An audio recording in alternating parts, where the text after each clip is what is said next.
मुक्ताईनगर शहरासह तालुक्यात अवैध गौण खनिज वाहतूक रात्रंदिवस मोठ्या प्रमाणात होत असून यामुळे शहरातील नागरिकांमध्ये तालुका प्रशासनाबद्दल फार मोठ्या प्रमाणात नाराजी व असंतोष दिसून येत आहे।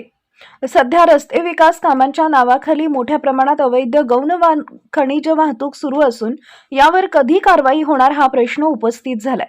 हा प्रकार कोणाच्या आशीर्वादाने होतोय असा प्रश्न शेतकरी विचारत आहेत।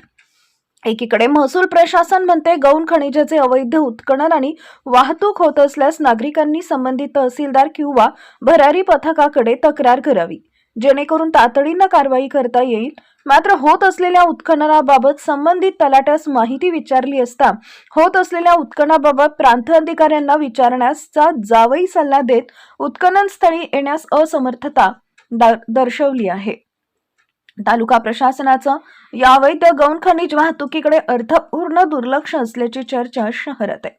प्रशासनाच्या अवैध गौण खनिज वाहतुकीकडे दुर्लक्ष झाल्यामुळे महाराष्ट्र शासनाच्या महाराष्ट्र जमीन महसूल अधिनियमांचे सर्रास उल्लंघन होत असून शासनाचा दरमहा कोट्यावधींचा महसूल कंत्राटदाराच्या या अवैध गौण खनिज वाहतुकीमुळे बुडवला जात आहे।